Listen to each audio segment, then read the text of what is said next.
What's going on? You're in the Beat Sessions. I'm your host, Mitchell Weary. Let's talk about the Verve Pipe. They have a new record out entitled Threads, which they released on November 5th.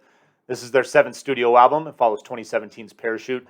And I don't know about you, but I've enjoyed a number of the contributions that this band has made to pop culture over the last 30 years. They are a very interesting project. Brian Vander Ark, especially as a songwriter.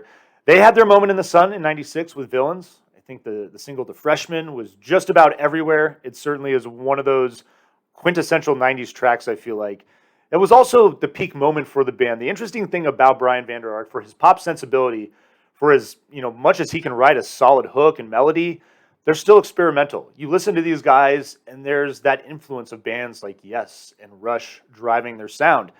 And so I admire their ambition. I really admire the fact that they're still around making music because honestly, it's kind of sad. You get on their Wikipedia page and no one's updated it. I don't think there's any current information up to like 2017 or 2018 or something like that.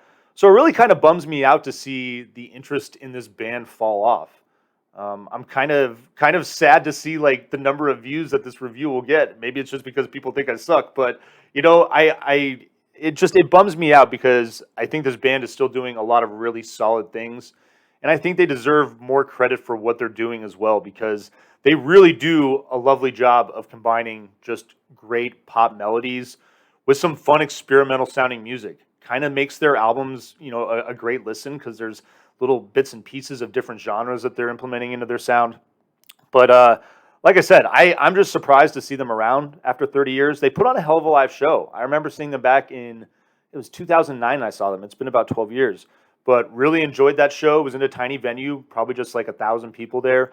But if you get the chance to see them, if they come near you, I definitely would buy a ticket and go see them because live show is where it's at with these guys. This thing kicks off with Forever Reaching, which is kind of an appropriate song title, I feel like, to just describe their career.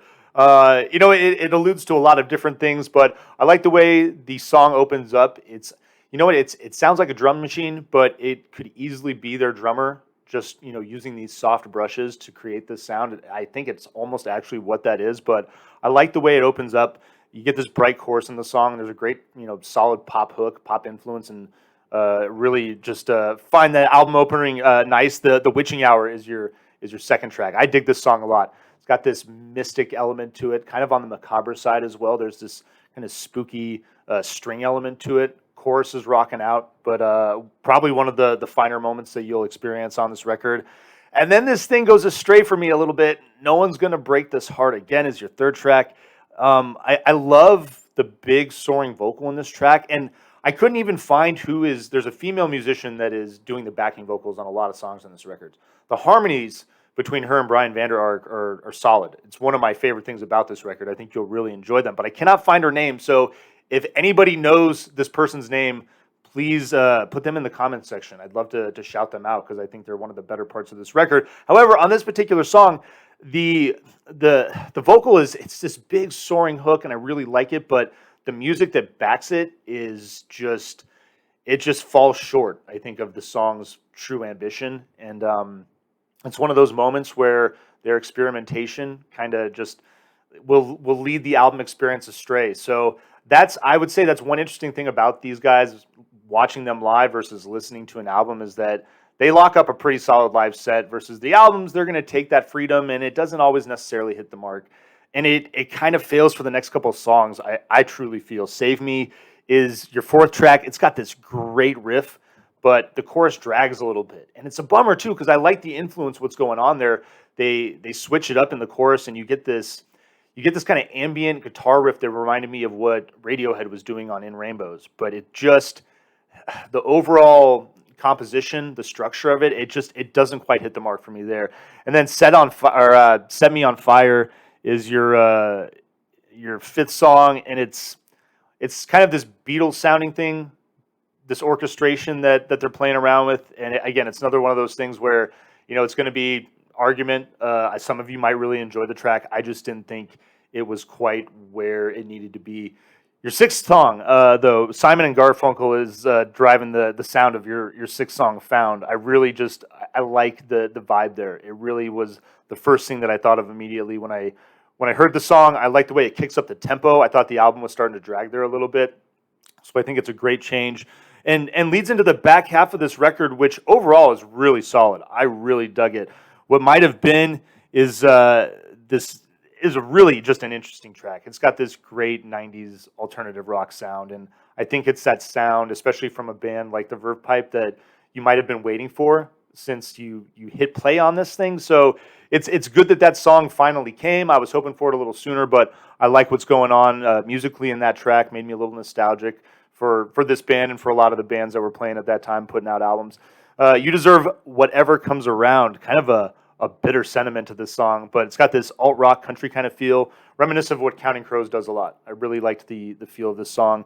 Your ninth track, First Fire of the Winter, is this slow track that really is. This is a nice example of a solid arrangement, I think. Some of the slower tracks that were earlier on in this record, I thought dragged, but this one is well put together, and I really enjoyed it a lot. Love Will Find You Again is going to pick the tempo up a tad bit. Just think of like a good mid to up tempo Bob Seger song. That's what this song reminded me of. I really just like the pop feel there, and just a little bit of that country rock element that's driving that particular track as well. The Freeze is your penultimate track. That was a little iffy, and then I dig The End of the World. That's your 12th and final track. But overall, this I think it's really what has limited this band's commercial success. Not that I'm judging a band or basing this opinion off that in any way, shape, or form. But for me, there's just too many moments on this record where they're missing the mark. And we talk about spending 20, 25, 30 bucks on a record. And this thing has a 49-minute runtime. So I think it's right in that territory where you might have to find it on a double LP, which the price is going up there. And I'm not seeing the value in this particular record.